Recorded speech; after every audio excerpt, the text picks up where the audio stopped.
Good morning, students. As earlier, we have discussed the Hankel transform of various functions, various properties of the Hankel transforms. Today, we are going to discuss some more problems of the Hankel transform. Here, we have to find the Hankel transform of the function fx, where fx is given. Here, fx is given as fx is equals to a square minus x square when x lies between 0 to a, and this is 0 if x is greater than a. So we have to find the Hankel transform of this function. H taking the xj0px as the kernel of this transform. So in order to find the Hankel transform of this function, we use the definition of the Hankel transform. As the order of the transform is 0, so we get h nu, that is h0 fx with respect to parameter p. By this definition, this is equals to integral 0 to infinite x j0 px fx dx. As the function is given in different intervals, so first we break the integral in those intervals in which the function is defined.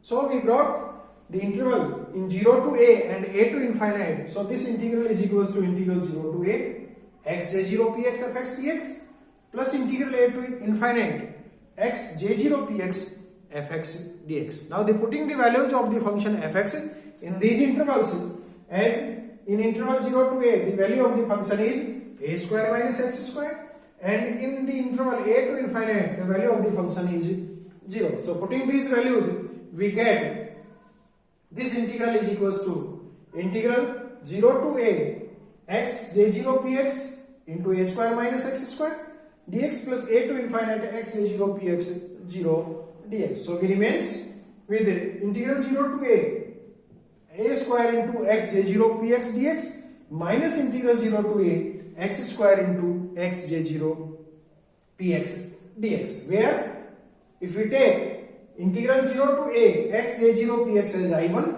and the second one as I2, so we get a square I1 minus I2 if we take this one as equation number first. Now in order to find the Hankel transform, we have to calculate the integrals I1 and I2. So here I1 is equals to integral 0 to a x j0 px dx. To calculate this integral, we have to use the recurrence relation of the Bessel function. The recurrence relation of the Bessel function, is d by dx of x raised to nu j nu x is equals to x raised to nu j nu minus 1 x. We will use this recurrence relation.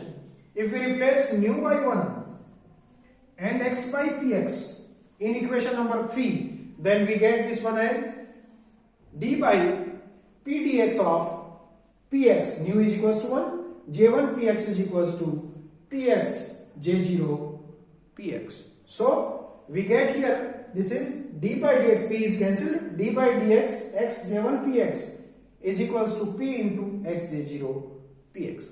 So from equation number 4, if we use this equation number 4 in equation number 2, then we get I1 is equals to, putting the value of I1 is equals to, I1 is 0 to a x j0 px, and here x j0 px is replaced by 1 upon p d by dx of x j1 px. Now integrating this one, this is equals to a upon p j1 pa. So we get the integral I1 as I1 is equals to a upon p j1 pa. Now in order to calculate the I2, integral I2, here I2 is equals to integral 0 to a x square into x j0 px. Again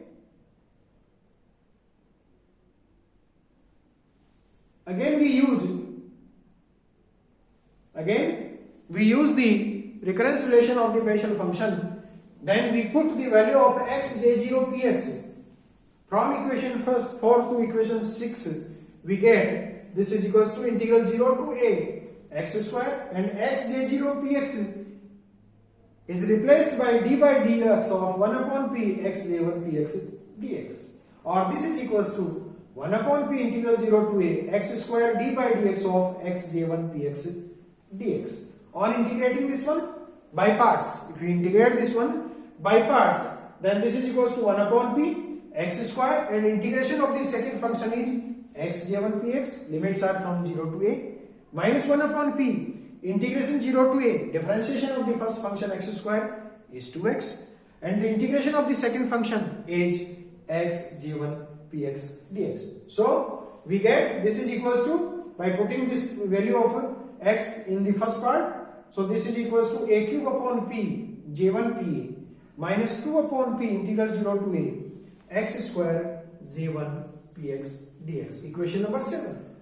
Now again using the recurrence relation which we have used earlier, again using the recurrence relation which we have used earlier, that d by dx of x raised to nu j nu x is equals to x raised to nu j nu minus 1 x.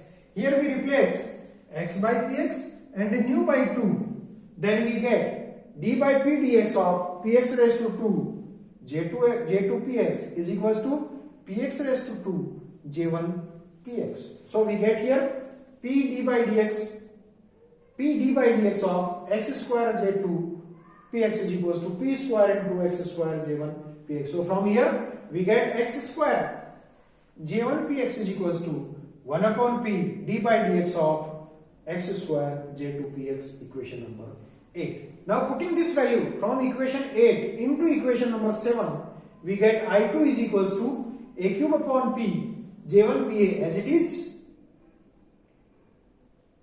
a cube upon p j1 pa minus 2 upon integration 0 to x square j1 px. So x square j1 px, the value of this one in the value of this integral x square j1 px, from here x square j1 px is equals to 1 upon p d by dx of x square j2 px. So putting this value in equation 7, we get I2 is equals to a cube upon p j1 pa minus 2 upon p integral 0 to a 1 upon p d by dx of x square j2 px dx.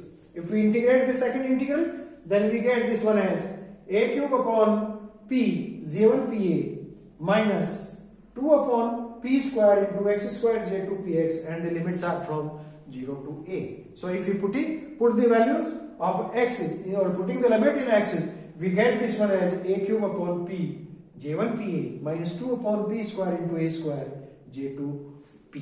So we have find the value of the integrals I1 and I2. Now putting the values of integrals I1 and I2, we get the Hankel transform of the function of order 0 h0 of x with respect to p is equals to a square I1 minus I2, by putting I1 as a upon p j1 pa and I2 is equals to a cube upon p j1 pa minus 2a square upon p square j2 pa.